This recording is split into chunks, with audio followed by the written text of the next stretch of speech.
Pirmas 100 000 eurų investicijose yra pats svarbiausias žingsnis. Tokį pareiškimą kadaise padarė Charlie Mungeris, investuotojas, milijardierius ir legendino Warreno Buffetto dešinioji ranka.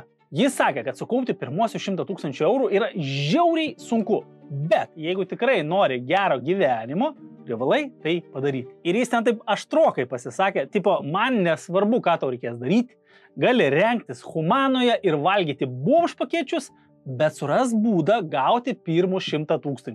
Žodžiu, gal konkrečiai Humanos ir neminėjo, bet mintį tikiuosi supratai. Apie tai ir pakalbėsime šiandien. Kaip susikurti pirmosius 100 000 eurų investicijose, kodėl tai svarbu ir kokie stebuklai įvyks po to.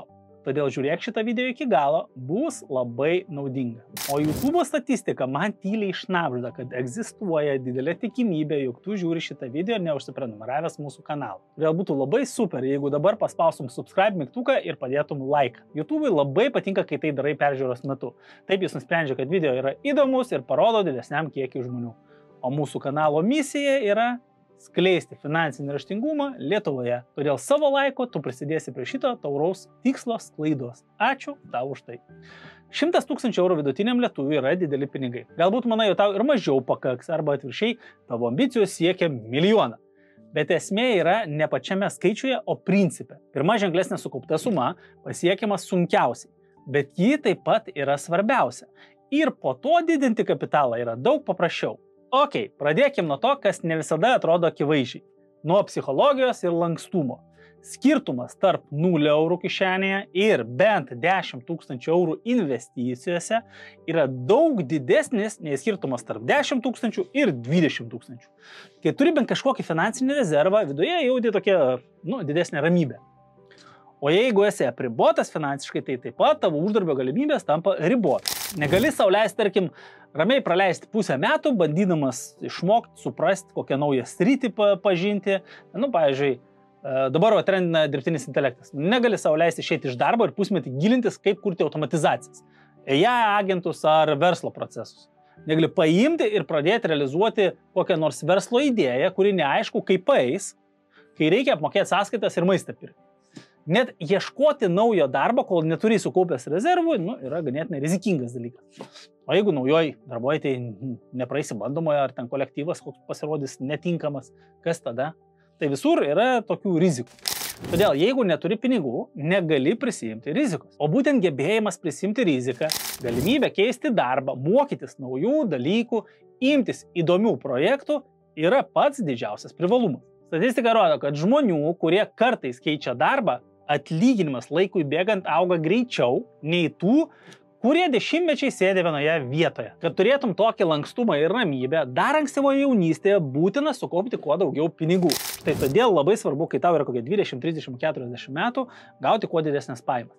Ir net jeigu jos vėliau matematiškai mažėtų, tai vis tiek būtų naudingiau, negu tokiu atveju, jeigu pajamos visą gyvenimą išliktų tokios panašios. Apie tai ir pakalbėsim. Antras, galbūt net svarbesnis dalykas yra matematika arba sudėtinės palūkanos. Jau aptarėm tai, kaip svarbu turėti pinigų, kad turėtum daugiau lankstumo. Paprastai tam, kad sukaupti pinigų, kurių pakaks bent 6 mėnesiams tavo ramiam gyvenimui, naudojamos yra tik itin konservatyvios priemonės. Tokios kaip taupimas sąskaitoj, indėliai, obligacijos ar tiesiog grynaisiais.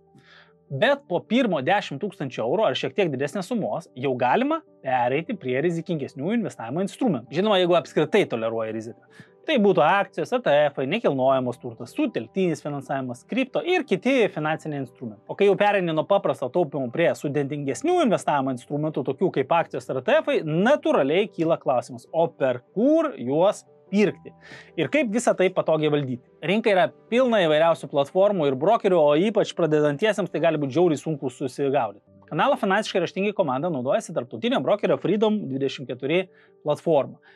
Kas mums joje patinka ir kodėl jį tinka pradedantiesiems? Visų pirma, tai kad viskas yra lietuviškai ir vienoje vietoje. Labai palengvina visą procesą. Be to, per ją galim pasiekti daugybę globalių rinkų ir pirkti įvairius finansinius instrumentus. Nuo akcijų, ETF iki REIT fondų ir obligacijų. Ir tai leidžia lengvai diversifikuoti savo investicijas. Naudotis yra labai patogu tiek telefonu, tiek kompiuteriu. Ir visos nuorodos, kaip atsidaryti paskyrą, yra šio video aprašyme. Jeigu spėsi atidaryti ir papildyti iki birželio 30 dienos, tai dar galėsi gauti net iki 20 atsitiktinių akcijų dovanų. Kodėl pirmi 100 000 yra sunkiausia?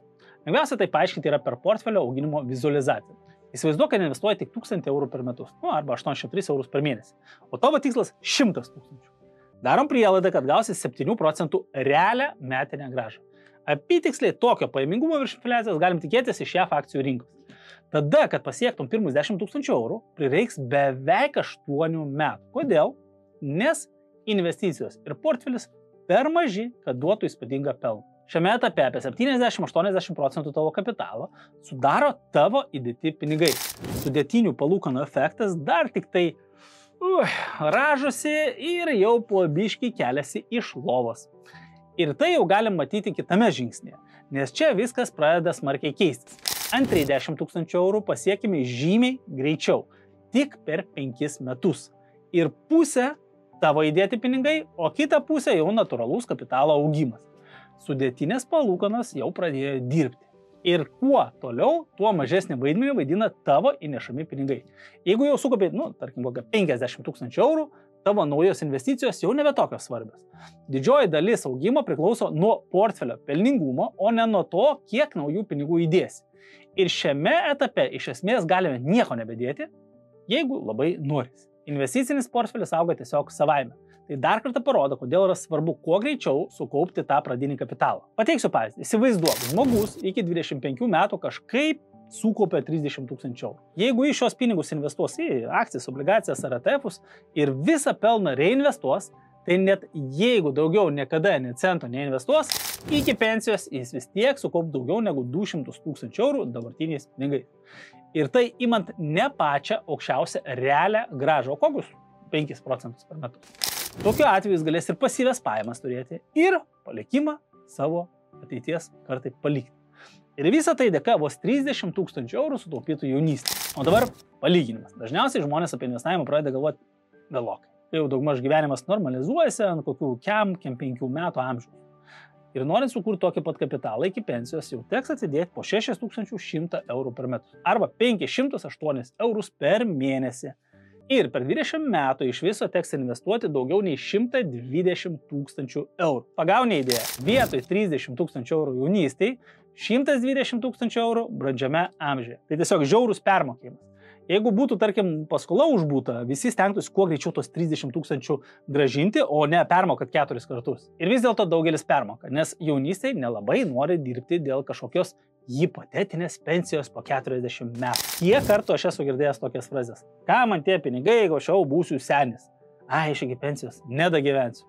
Noriu gyventi šiandien ir panašiai. Iš kitos pusės ir pačius pinigus su jaunystėje uždirbti yra tiesiog sunkiau. Bet gerai pamynus pedalus pačioje pradžioje su dideliu atkaklumu, tai toliau dviratis pats nuvažiuotų iki tikslo. Ir tada daugelis iš jaunų žiūrovų, kurie žiūri Finansiškai raštingi kanalą, turėtų galimybę nedirbti jau sulaukę 40 metų.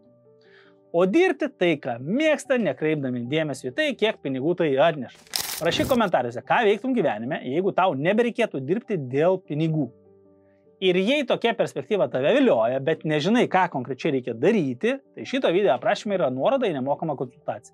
Užpildyk anketą ir dienos bėgyje mūsų komanda su tavim susisieks. Galiausiai, dar vienas svarbus dalykas susijęs su pirmu šimtuku yra pinigų vertės laikės supratimas. Koncepcija, pagal kurią šiandien gauti pinigai visada turi didesnę vertę negu pinigai ateityje. Bet jeigu aš tau pasiūlyčiau 10 000 eurų šiandien arba 10 000 eurų po 5 metų su korekcija infliacijai, tikriausiai paimtum pinigus šiandien, nes juos galėtum investuoti ir per tos 5 metus turėti daugiau negu 10 000. Ir ši koncepcija yra viena iš priežasčių, kodėl egzistuoja palūkanos. Tai kompensacija už tai, kad negali pinigų naudoti dabar. Kuo toliau žiūri, tuo pigiau kainuoja, tarkim, 100 eurų. Tai veikia netgi atsižvelgiant į kainų augimą. Tai premija už laukimą ir tai yra puikiai galimybė tiems, kurie vertina būsimus pinigus beveik taip pat kaip šiandieninius. Dėl to, investuodami dabar, mes faktiškai galime pirkti 100 eurų banknotus už 20–30 eurų, tai gaudami juos ne šiandien, o po poros dešimtmečių. Mūsų kanale yra video apie tai, kaip sudėtinės palūkanos nepadarys tavęs turtingu per naktį. Ir iš tikrųjų, Pradedantis investuotojai dažnai pervertina rezultatą, kurį gaus. Tu vargu ar padidinsi savo investicijas 100 kartų per gyvenimą ir sunkiai tikėtina, kad tapsi kitų Warrenu Buffettu. Nors gal. Bet jeigu pradėsi investavimą kuo anksčiau, tau teks įdėti kelis šimtus kartų mažiau pastangų nei tiems, kurie pradeda prieš pat pensiją. Svarbiausia ir kartu sunkiausia tai žengti pirmosius žingsnius link to pirmo 100. O tiksliau, tie porą tūkstančių eurų, kuriuos atidėsi šiandien, visai natūraliai, tarsi savaime gali virsti porą 100 000 eurų, kurių galbūt pakaks visam gyvenimui. Spausk like, jeigu sutinki, kad pradėti yra sunkiausia, bet svarbiausia.